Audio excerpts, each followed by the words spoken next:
A fragment of the Zero Point broke off and crystallized when Galactus absorbed its power.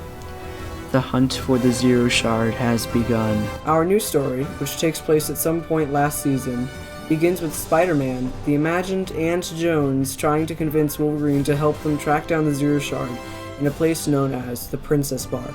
Spider-Man explains to Wolverine how Reality Zero is the center of everything, and that the Imagined Order has enslaved the Zero Point for a super long time.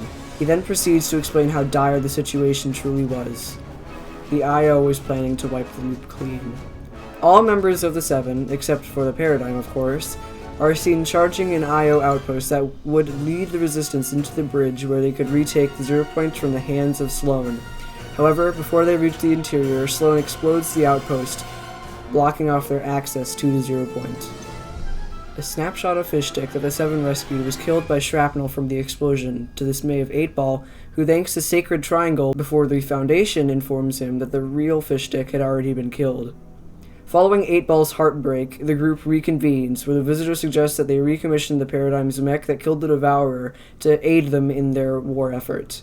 It is here that it is revealed that the Paradigm changed sides at one point and joined the Imagined Order, which is why there was so much infighting within the Seven. The Origin traced the mech's flight path as it blasted off into space following its victory, and reveals that it crash-landed on the Ice Moon. He then reveals that a piece of the Ice Moon, Polar Peak / the snow biome, broke off and eventually drifted to the island. That means that the Ice Kingdom somehow got onto the moon. Interesting. The Origin believes that the Paradigm may have actually been seeking out other creatures similar to the Devourer on the Ice Moon. The Origin explains that since the Ice Moon is an extremely hostile place with deadly cold and hurricane force winds, he is truly unsure if the Paradigm managed to survive. As the Seven contemplate their mech plan, Spider-Man suggests allowing people from his reality to assist the Seven. The Order reveals that she has a portal gun, but it only has 2 charges left. Following Spider-Man's explanation that he knows people who can calm the weather on the Ice Moon down, the group agrees that it is worth to use the device, but they'll only have enough charges to get Spider-Man and his allies back to Reality Zero, meaning the group would have to gain access to the Zero Point and calibrate it to their reality so everyone could eventually get home. The Origin then explains the Zero Shard situation to Spider-Man, and tells him to find it, as it could charge the mech in seconds instead of months. The sisters convene, and the Imagined agrees to go to Reality 616 with Spider-Man and Jones. However, the most challenging moment is yet to come, as the group still needs to get into the bridge. Jones suggests to take a path through a toxic waste pipe that would allow them access within. The plan works, and the group consisting of the Foundation, the Imagined, Jones, and Spider-Man break into the Upside Down facility. Jones discovers some new IO tech that is seemingly designed to transit an insane amount of energy. This is most likely the Zero Point energy that was used to power the Collider. Following a quick stop in Jones's old office, the group reaches the center of the bridge, exactly where the Zero Point is positioned.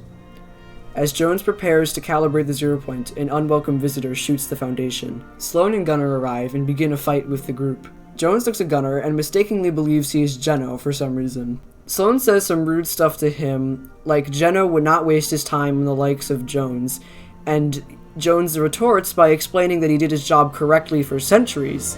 This means he was likely somehow kept alive through some secret IO tech for an extremely long time. The Foundation and the Imagined engage Sloan and Gunner, while Spider-Man protects Jones with his webs as he calibrates the Zero Point. As the fight intensifies, Jones manages to calibrate the Zero Point. Everyone but the Foundation hops into the now safe Zero Point, while Spider-Man shoots a web onto the calibration computer that resets it as they begin their travel to Reality 616, much to the dismay of Sloan. The Foundation is brutally attacked. He got sent through the ceiling by Gunner, and Sloan remarks that their victory is almost theirs. The rest of the group, that jumped into the Zero Point successfully and got to Reality 616, already met some of the locals, specifically Captain Marvel, who had decided to fight the Imagined. Spider-Man interferes and reveals that they need to meet with other superheroes who could help the Seven, and they do so.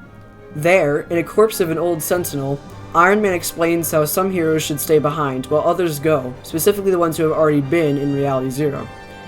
Spider-Man has finished his story with Wolverine, and he seems unimpressed, until the Imagined says it'll be the best fight you ever had, which, after hearing what she said, got up immediately to get going. Elsewhere, Dr. Doom is in his castle, saying he will attend to this matter, the superheroes trying to get into Reality Zero, with ease to Geno. Geno then welcomes Doctor Doom into the Imagined Order. And that's where the first of 5 comics in this series ends. And wow, what an ending it was.